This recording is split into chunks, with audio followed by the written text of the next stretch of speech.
I stood at the edge of Maplewood Park, the familiar scent of damp earth mixed with the sweet smell of blooming lilacs swirling in the early morning air. This place had always felt like home, with its towering oak trees casting long shadows across the winding paths. But today, home felt different. I felt like an intruder in the only world I had known for the past 28 years. The sun was just starting to climb above the horizon, painting the sky in hues of orange and pink, but I could not appreciate its beauty.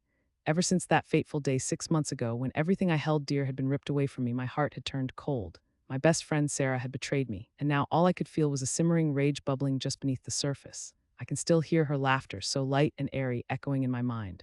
Alina, come on, lighten up. You worry too much, sweet memories twisted into painful reminders. You can trust me. The words had rung in my ears like a twisted fairy tale, but the truth was ugly, lurking in the dark like the shadows in the park. You should have seen it coming, I muttered to myself, my fingers digging into the bark of a nearby oak tree as if I could draw strength from it. I closed my eyes, recalling the day of the betrayal with painful clarity. I had invited Sarah to dinner, hoping we could catch up over some spaghetti and garlic bread. The small dining table in my apartment was adorned with a simple flickering candle, casting warm golden light. I had even put on my favorite dress, the blue one that highlighted my eyes. This is so good, Alina. I swear you could be a chef. Sarah had grinned, her mouth full of pasta. I just love how you always have your life together. I had felt a glow of pride at her compliment, but now it felt hollow.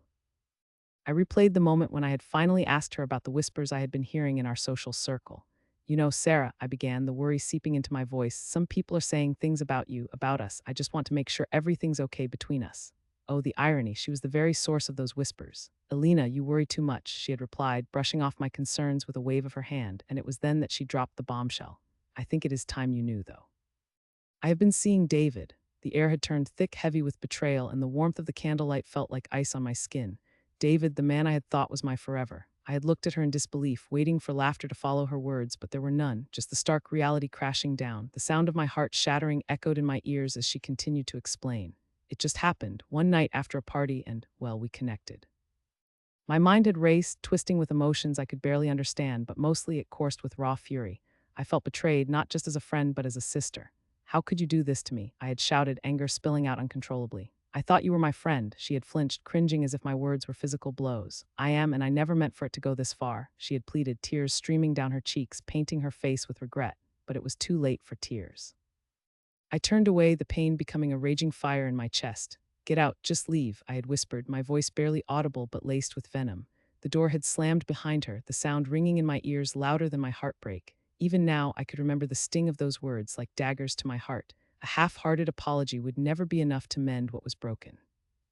I felt a surge of emotion rise inside me as I clenched my jaw, the warmth of the sun breaking through the trees, but it did nothing to thaw the icy grip of resentment around my heart. I had spent the last 6 months filled with the kinds of fantasies that would make a master storyteller proud. In my mind, I hatched plans that were loud, explosive, and ultimately so satisfying to imagine. But now, those were just fantasies swirling around in my head, and I needed something more tangible. As I scanned the park, a few early joggers passed by, their breaths clouding the crisp air while the birds chirped their cheerful melodies. I used to take solace in nature, feeling grounded as I watched the world come alive around me. Now I could only feel the pulse of the anger coursing through my veins, drowning out any semblance of peace. Alina, hey, a familiar voice broke through my thoughts, pulling me back to the present. Andrea, my other best friend, rushed towards me, her bright smile dimming slightly as she took in my expression. You look like someone just stomped on your puppy. What is going on? I forced a smile that didn't reach my eyes, but I wasn't ready to let anyone in yet. I am fine, really, I said, my voice lacking the conviction that would have made it believable. Just thinking. The concern etched on her face made me feel guilty. I did not want to burden her with my darker thoughts. Andrea knew about Sarah and David, but I had not shared the plans for revenge brewing within me. Not yet, you sure? You have that look on your face like you're planning world domination. I chuckled lightly, but it was a hollow laugh. I really just want to scream into a pillow, I quipped, trying to veer the conversation away from the truth. Or something else, right? Andrea arched an eyebrow, still studying my expression. Look, if you need to let off steam, I am here for you, you know that. The sincerity in her voice tugged at something deep within me. I longed to get everything off my chest, but knew better than to spill my secrets. I appreciate it, Andrea. Sometimes it's just hard. I took a deep breath and glanced away, the morning sun warming my face slightly, feeling the fight building inside me. This was only the beginning. I may not have a clear plan yet, but I was ready to make waves. Do you want to grab a coffee? We can chat, Andrea suggested, nudging my arm. I hesitated, knowing that every meeting felt like a retreat into mundane conversations. Work, relationships, the latest salon, anything but the sharp pain of my reality. I wanted revenge, not idle chatter. You know what? I think I need some fresh air, just a bit longer here, I replied, holding back a smile, making plans, making projects. That is what kept me sane. Andrea nodded slowly, concern still evident on her face, but relented. Okay. But if you change your mind, you know where to find me. I'll be at the coffee shop. As she walked away, I took in a deep breath, the scent of lilacs even stronger now, filling my senses as I closed my eyes, focusing on the hum of life around me. I felt raw and unfiltered, like an open wound, and for the first time in months, I allowed those vengeful thoughts to swell without restraint. I wanted Sarah to feel the sting of betrayal that she had dealt me. I wanted her to understand that betrayal has a cost, and I was willing to make her pay it.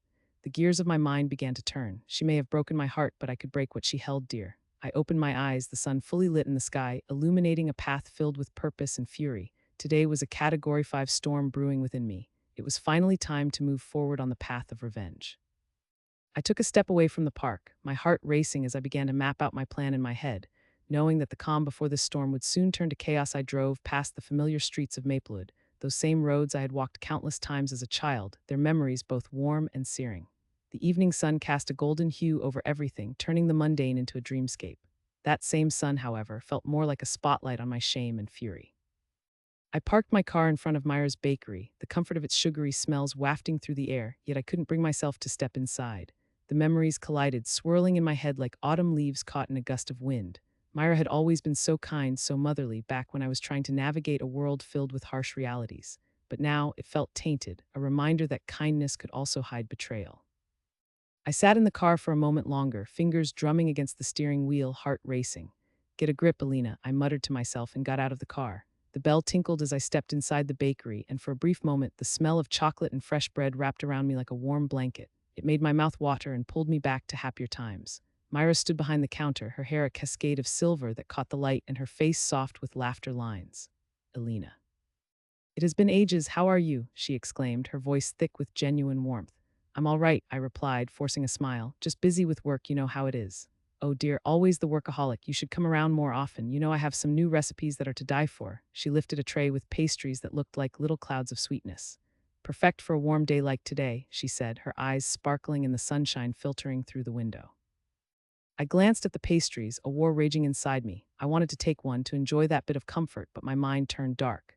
Maybe next time, I said, my stomach twisting with the mix of nostalgia and bitterness. How's your family? I asked, desperately attempting to redirect the momentum of the conversation.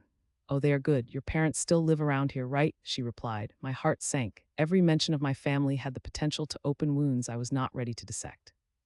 Yes, they are, I answered simply, my voice a whisper. Myra leaned closer, her hands resting on the counter, concern written all over her face. You should reach out to them, dear. They miss you dearly. It has been so long since. I know what time it has been, Myra, but you don't understand. Anger bubbled inside me, the bitter taste of it almost stinging in the back of my throat. It isn't that simple. Myra's smile faltered for a moment, then she nodded slowly. All right then, I won't push. But you know where to find me if you decide you want to talk. I forced another smile, one that didn't quite reach my eyes. Thanks, Myra, I appreciate it. I turned to leave, my head spinning with thoughts heavier than the pastries that filled the shop. As I stepped outside, the evening air hit me like a cold wave, and every step toward my car felt like a trek through mud. My mind raced with the images of that night, the moment betrayal changed everything. I climbed back into my car, heart pounding in my chest like a drum, signaling my descent into madness. The worst part wasn't losing my family or friends, but the trust that had been so easily shattered. I thought of Ethan, my brother, who had turned everyone against me with nothing but a few twisted words, a harmless chuckle here and there, manipulating the narrative as easily as he poured sugar into tea. I clenched the steering wheel, knuckles white, barely breathing. It is time to make him pay, I said aloud, the sound of my own voice igniting a flicker of rage deep within. I glanced at my phone, the screen lighting up with the messages echoing back to my darkest days, the sheer cruelty of betrayal, the humiliation of being cast aside. My focus shifted as I noticed a text from Sylvia, her name bringing a sense of caution with it. Alina, we need to talk now. I have something important to discuss, it read. My heart leaped. Sylvia had been my closest ally in all this turmoil, a trusted friend who had quickly become an accomplice in my plan. Without replying, I started the engine and drove toward our usual meetup spot, a secluded park that held a pond reflecting the evening sky like a broken mirror. I parked and stepped out, the cool breeze kissing my cheeks, a refreshing liberation from the heaviness that had clung to me like a shroud. The park was unusually quiet, the sun's soft rays filtering through the leaves, creating patterns on the ground that danced like shadows. I spotted Sylvia sitting on a bench, her wild black curls bouncing slightly like they were defying gravity, and her demeanor was charged with urgency. Alina, she called, waving me over, her eyes lit with a sparkle I had not seen in a while. You're here, thank goodness. What is it? You look like you've just seen a ghost, I asked, taking a seat beside her. She leaned in closer, the excitement palpable. I found something big, she said, lowering her voice as if the very trees might be eavesdropping. My heart raced, the anticipation building. What did you find? I pressed, waiting for her to explain. I was digging around at the library, looking through some old newspapers, and I stumbled upon a feature piece. Do you remember that warehouse that burned down last month? I nodded, remembering the chaos that consumed my thoughts. Ethan was supposed to be there, but he wasn't, she continued, her eyes widening. He had made plans to meet with someone else that night, someone involved in the underground turf. My body went cold, a creeping chill as realization settled in. Why didn't you tell me this before? I asked, a hint of panic edged into my voice. I just found out. I didn't want to say anything until I had proof, she said, the urgency in her tone unwavering. I even have the name of the person he was with. What, who? I demanded, leaning closer, my heart thrumming in anticipation. Greg Santos. He's not just anyone you know, he's big time, Alina. My mind raced through the implications, each thought more dangerous than the last. Ethan is playing with fire and he doesn't even know it, I snapped, the edge of my anger fraying my patience. This changes everything, Sylvia nodded, excitement mixed with concern. We can't get reckless though, we need a plan, this could backfire. I inhaled sharply, the taste of revenge sweet and intoxicating. I will not let this go, not again. The adrenaline surged through me, flooding my veins, and for the first time in what felt like ages, I felt powerful. The past haunted me, but my future was starting to take shape, dark and twisted as it may be. I could feel the flicker of hope igniting in the pit of my stomach. Let's check out Greg Santos. We need to find a way to expose him and how he's connected to Ethan. Without evidence, it's just a whisper in the wind. I wanted to squeeze Sylvia's hand to draw strength from her steady presence, but my mind spiraled with images of what was to come, the revenge I was concocting and the retribution born of suffering. Alina, be careful, Sylvia said softly, her voice breaking through my tempestuous thoughts. This isn't just a game, you need to give yourself time to breathe. Time, I echoed, my voice a low growl. No, Sylvia. Time is not something I have, not anymore. Standing up, I looked around the park, breathing in deeper the smell of damp earth and blooming flowers. I will have my revenge and I will not regret it, we just need to be smart. I could feel her eyes on me, a mix of concern and admiration. Okay, I'm in, she said finally, her voice gaining strength, but promise me we will think this through. I nodded, though in the back of my mind, adrenaline was already setting fire to my plans, weaving a dangerous path forward where no one and nothing would stand in my way. We'll do this right together. That night, I left the park with one thought burning bright in my mind. Revenge was no longer a dream. It was a plan that was as much a part of me as the blood in my veins. I woke up the next morning with a knot of anxious energy in my stomach. The sun filtered through the sheer curtains, casting a soft glow in the room, but I could hardly feel its warmth. Today was the day I had been dreading and anticipating in equal measures. I was finally going to confront Derek, the man who had taken so much from me, who had made me feel powerless. As I sat on the edge of my bed, I could hear the distant sound of cars rushing by outside, the world going about its business like nothing ever happened. I took a deep breath, the familiar scent of lilac wafting through the open window, and I felt a surge of determination course through me. I was not the same Alina who had been blindsided by betrayal. I had grown, I had learned, and now I was ready to take control. I quickly got dressed in a pair of sturdy jeans and a black leather jacket that had seen better days. It felt like armor, something that would protect me from the emotional blows I was about to face. I stared into the mirror, fixing my hair into a tight bun, emphasizing the sharp angles of my face. I needed to appear strong because I was going to confront Derek in his world, at the crowded cafe where we had shared so many happy moments. I would make him see how far I had come, how I had risen from the ashes of our failed relationship. When I arrived at the cafe, the familiar smells of fresh coffee and baked goods hit me like a wave. The comforting scents clashed with the raging emotions inside me. I walked in, scanning the room. At first, I didn't see him, and I wondered if I had made him nervous enough to not show. But then I spotted Derek sitting at a corner table, a cup of black coffee in front of him, scrolling through his phone. He looked comfortable, relaxed, but I noticed the slight furrow in his brow that told me he was lost in thought. I took a moment to compose myself before I strode toward him, willing my heart to stop racing. What was I even going to say? The words "we need to talk" felt like an overused cliché, but maybe they would do the trick. As I approached the table, he looked up, his expression shifting from surprise to something resembling guilt. "Alina," he said, a hint of unease creeping into his voice. "I didn't expect to see you here." "Of course you didn't," I replied, my voice steadier than I felt. "You know I love this place. It used to be one of our favorites, remember?" A flicker of memory crossed his face, and I could almost see the bombshell moment when we used to be happy together, sharing sweet pastries and stolen kisses. But those days were over, and I was here for different reasons now. "I think it is ironic how we both ended up here," I continued, leaning against the back of the chair opposite him. "I cannot believe you actually showed up," he mumbled, his fingers fidgeting with the edge of his phone. I noticed his once immaculate appearance had lost some of its charm. His hair looked slightly unkempt, and his designer shirt seemed ill-fitted, as though he wore it without care. It was fitting, I thought, a direct reflection of how he had treated our relationship. I came because I needed to, I said, not allowing my gaze to waver. You and I have unfinished business, Derek. Unfinished business. What more do you want? He pushed the coffee cup away as though it had become too heavy to handle. I thought we had that talk months ago. Talk, that's a generous word for the betrayal you handed me. My voice rose a notch, surprising even myself. I could feel the heated flicker of anger igniting deep within. You didn't just end a relationship. You turned my world upside down. Look, I never meant for it to happen that way. You know that. He leaned in, his eyes pleading. It was just a stupid mistake, I interrupted, incredulous. You call cheating on me a stupid mistake. It was a choice, Derek. You chose her over me. I didn't think you would find out, he murmured, the usually confident man shrinking in his seat. A burning sensation welled up in my chest. I found out, Derek. Just like that, my entire life fell apart. You and your stupid mistake changed me fundamentally. The smart, ambitious Alina disappeared. He opened his mouth as if grasping for words, but nothing came out. For a moment we sat there, suspended in silence. I could hear the chatter of other patrons, the clinking of cups, the whoosh of the espresso machine, all of it almost fading into the background noise compared to the storm of emotions brewing between us. You don't know what it was like for me after you left, he finally said, his voice barely above a whisper. It was awful. I regretted everything.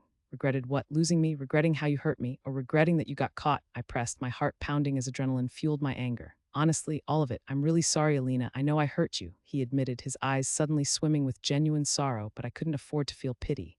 I was done being the forgiving girl. I needed to make him see the real consequences of his actions. Feeling a surge of confidence, I leaned forward, narrowing the space between us. Sorry does not cut it, Derek. Sorry doesn't fix the pain you caused, and it certainly doesn't bring back the trust that you shattered. He swallowed hard, glancing away as if the truth was too much to bear. What do you want from me, Alina? A grand apology? I cannot undo the past. No, you can't, but you can help me finally heal. There's something you need to do, something you owe me. Just name it, he replied, and I noticed the tension in his voice. A part of him seemed to know that whatever was about to come next would push our already fragile connection into real danger. I took a moment to breathe, staring into his eyes, feeling the weight of the moment. I want you to confess to everyone. I want you to tell them what you did to me. Each friend who went to your wedding and judged me from the sidelines needs to hear your truth. He exclaimed, a mix of shock and disbelief coloring his voice. You can't be serious. That would ruin my life, and it should, I asserted, standing firm, just like you ruined mine. He chuckled humorlessly, shaking his head. You are asking me to sacrifice everything. It is called justice, Derek. It is time for you to feel the consequences of your actions. My heart raced with adrenaline as I spoke, empowered by the confrontation. Why are you doing this? I thought we could talk out our differences, have closure. His expression turned desperate, genuine panic creeping into his features. Closure, you want closure after everything? What you need to understand is that there are no easy exits here. This is about reckoning, about taking responsibility. If you care even slightly about me, you will do this. I don't, he started, but I cut in again, more fierce than before. Stop, just stop. You had your chances and you blew them. You took my love and spit it right back in my face. Now it is your time to pay the price. His shoulders slumped. The man who once loved the thrill of power now looked small and defeated. As he stared at me, something shifted in his eyes. Maybe he understood this was no longer about us, but about my journey from victim to empowered survivor. Fine, he whispered, emotions swirling like a tempest behind those familiar eyes. I will do it. A wave of relief washed over me, though I was careful not to let my guard down too much. I had won the battle, but the war within my heart was far from over.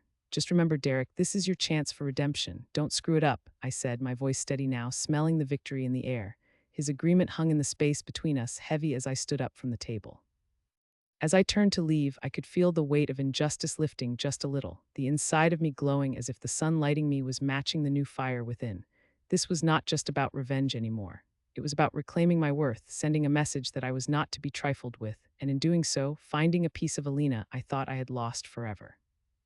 As I stepped out into the sunlight, a sense of freedom rippled through me. I had taken the first step on my path to healing, and I was ready to embrace whatever came next. The air in the abandoned warehouse felt thick and stagnant, hanging heavy like the weight of my plans. I stood cloaked in shadows, the fluorescent lights overhead flickering sporadically, bathing everything in a sickly pale glow. As I looked around, my pulse quickened. Old crates and rusted machinery formed a makeshift labyrinth, and I felt an intoxicating mix of fear and adrenaline rush through me. I had been waiting for this moment, my heart pounding like a war drum in my chest. With every passing second, the memories of betrayal washed over me, each one fueling the fire of my resolve. You really believe you can pull this off, don't you? A voice cut through the silence like a knife. It was Josh leaning against a crumbling wall, arms crossed and an amused smirk tugging at the corners of his lips. His cockiness never ceased to irritate me, but I reminded myself that he was the last piece of my puzzle, the key to achieving the revenge I craved. Of course I can, I replied, my voice surprisingly steady despite the turmoil within. Everything is set, you just need to follow my lead. I watched him, searching for any sign of doubt, but he only looked more intrigued. Right, follow you. What's the play? He asked, pushing off the wall to stride toward me. I took a deep breath, grounding myself. The plan is simple. We make them pay for everything they did to me. I paused, letting my words sink in. In the dim light, Josh's expression shifted from amusement to a serious contemplation. I needed him to understand the depth of my pain, what they had taken from me. They think they can walk all over me, that everything will just stay in the past. But they have no idea what I have in store for them. He raised an eyebrow, skepticism etched on his handsome face. You think revenge is going to change anything? I don't care about change, I snapped, the fire in my voice surprising even me. I want them to feel what I felt when I was left with nothing. I want them to see that I am more than their little victim. Josh stared at me, possibly searching for any signs of hesitation, but all he found was fierce determination. He came closer, lowering his voice conspiratorially.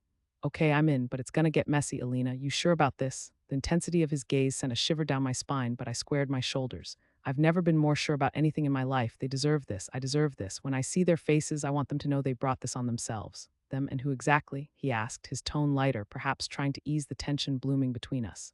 Let us name names. Shell for starters, I said, the name bitter on my tongue.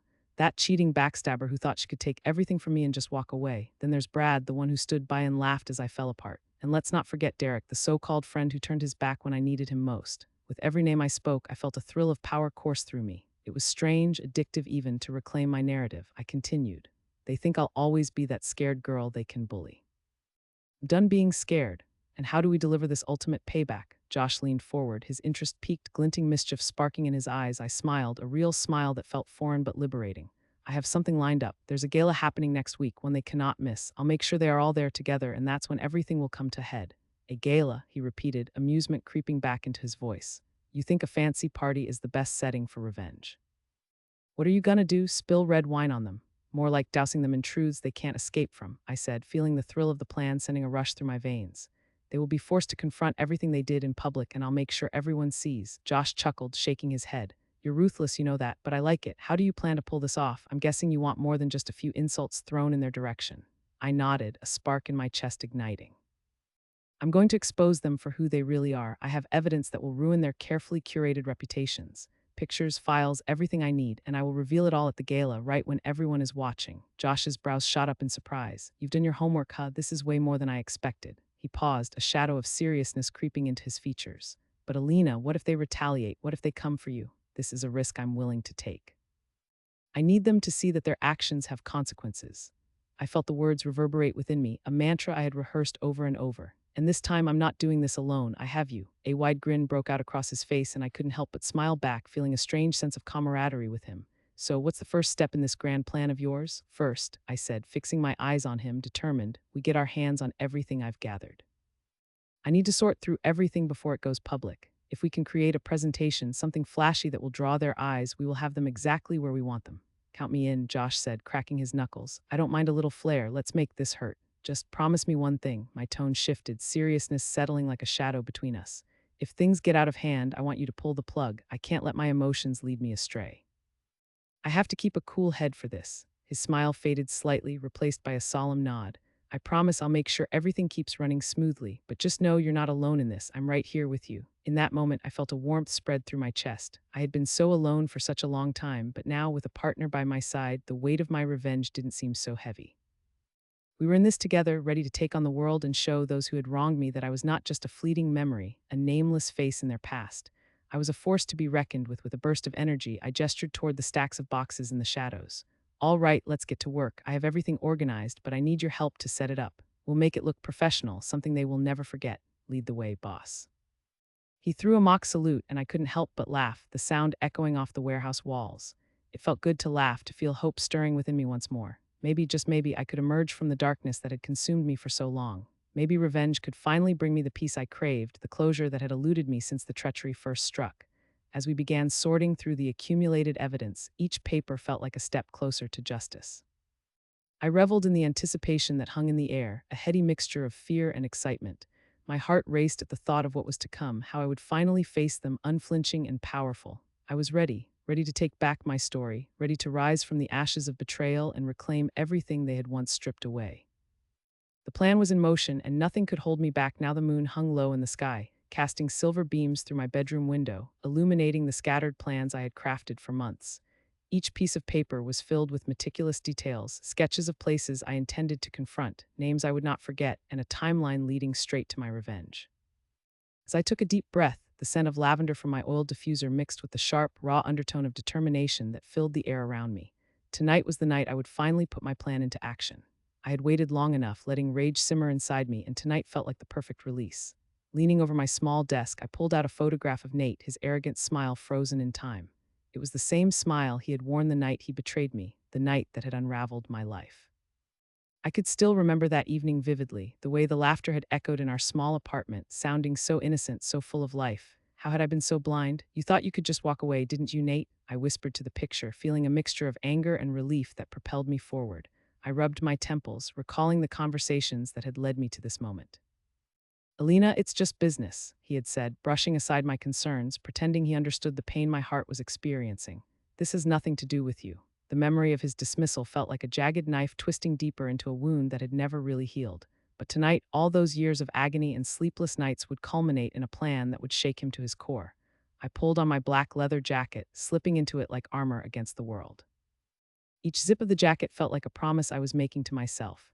Outside, the streets of Maplewood were quiet, as if the whole town sensed the brewing storm. I grabbed my keys and left my small apartment, locking the door behind me, a final farewell to the mundane life I had lived. The drive to Nate's place was a blur, the streetlights flashing by as my heart raced with anticipation. A part of me wondered if I was truly ready for this. My hands gripped the steering wheel tighter. I was ready. I could see the outline of his house, a two-story structure that seemed to stand tall and smug against the dark sky. This ends tonight, I muttered under my breath, parking a little further down the road and stepping out into the cool night air. The crunch of gravel beneath my boots sounded heavy in the stillness, and my heart thudded in my chest, an irregular beat that only intensified as I approached Nate's front door. I felt a jolt of fear, but it was quickly swallowed by my resolve. The porch light flickered on, casting an eerie glow, and I felt a surge of adrenaline rush through me. I could imagine him sitting inside, reclining on his couch, totally oblivious to the whirlwind heading his way. I took a breath and knocked firmly on the door, the sound reverberating through the night. A few seconds ticked by before I heard the familiar sound of his footsteps. I could feel the flutter of nerves in my stomach, but I pushed through it. This was my moment. The door swung open, revealing Nate in an old t-shirt that clung to his athletic frame, his hair ruffled and slightly messy. His brow furrowed, surprise and confusion etched into his features. "Alina, what are you doing here?" he stammered, leaning against the doorframe in a way that was both casual and irritatingly smug. "Nice to see you too, Nate," I replied, my voice steady and unyielding. "Can I come in?" He hesitated, the flicker of uncertainty crossing his face like a fleeting shadow. I guess so," he said, opening the door wider. I stepped through, soaking in the familiar surroundings that used to feel like home. The smell of stale pizza and worn-out memories hung in the air, tugging at my heartstrings, but tonight was not about nostalgia. "What's up?" he asked, and I could see the way his gaze shifted, taking in the tension rolling off me in waves. I squared my shoulders, ready for the confrontation that was long overdue. "We need to talk about what you did, Nate." The words slipped out with a firmness that surprised even me. "Come on, Alina, it was just business. You know how that is. We had to do what we had to do," he replied, a hint of annoyance creeping into his voice. I could see the flicker of defensiveness in his eyes. Just business," I repeated, incredulous. "You sold our company and didn't even bother to tell me. You just thought it was your decision to make on your own. Are you even capable of understanding how that felt?" "Shouting isn't going to solve anything," he replied, crossing his arms like a giant shield meant to protect him. I took a step closer, narrowing the distance between us. "It was betrayal, Nate. You made a decision that affected both of us, yet you left me in the dark. You cut me out of our shared life without a second thought. Stop acting like you're some kind of saint, Alina. You were never there," he exclaimed, his voice rising. "You buried yourself in work while I was trying to keep everything afloat. It wasn't personal, it was survival." A spark ignited in my chest. "Survival? Don't you dare twist this into something noble. You did it for yourself, your ambition, your desire for power. You never cared about the consequences for me. You had every chance to explain, to talk it out, and you chose silence." "Fine, I should have communicated better," he admitted, frustration and regret swirling in his expression. "But it was a tough decision. Do you not understand that?" I gave a bitter laugh. "Understand? Sure, if you consider selfishness a form of understanding. You acted like I was an afterthought, a shadow in your successful life." He shifted, the weight of his own words settling around us like a thick fog. I wanted us to share the success. I was trying to build something for both of us. Don't you see? I whispered, my anger ebbing away, replaced by a strange sorrow. You built it without me. The truth hung heavy between us, and he met my gaze, the tension crackling like static in the air. Nate sighed, rubbing the back of his neck with exasperation. Look, I messed up. I didn't expect you to take it this hard. For a moment, silence stretched between us, each word hanging in the air like an echo of what once was. It's not just about this company, Nate. It was always about trust, and you shattered that. I never meant to hurt you, he said softly, and for the first time there was genuine regret in his voice. I hesitated, feeling the weight of the truth clawing at my insides. You don't get to take that back. It's gone. Trust is not something you can just rebuild overnight. A flicker of pain crossed his features, and I could see the cracks in his confident facade. So, what do you want me to do? What is it going to take for you to forgive me? Forgiveness. I repeated, shaking my head as I held up the photograph I had kept hidden in my pocket. This isn't about forgiveness, it's about accountability. In that moment, his eyes widened, confusion splashing across his face. What are you talking about? This, I said, presenting the photograph slowly, allowing him to take it in. This is the moment you stopped being someone I could trust, the moment you chose ambition over our dreams. But you are not the only one who needs to be held accountable for their actions. Wait, what are you doing? He asked, taking a step back, realization dawning on him. This is not just conversation, Nate, this is a reckoning. The intensity of my voice matched the heat radiating between us, a fight brewing on the horizon. Is this some kind of threat? He said, his bravado faltering slightly. You could say that, I replied, feeling the tension crackle, fear and anger colliding in a whirlpool of emotions. This is me taking control of my life again. You think you can just brush this aside? I didn't mean to. Enough. I cut him off sharply, my voice echoing in the night. I don't want your excuses. I want you to understand the depth of what you've done. I will make sure you remember this night. His expression shifted from shock to defiance as he straightened, the spark of anger igniting in his eyes again. You think you can intimidate me? You think you can scare me? Clearly, you don't know me at all. For all your arrogance, Nate, you still don't understand the power that comes with knowing your enemy, I replied, stepping closer, feeling a newfound strength surging through me. And tonight you will learn that lesson.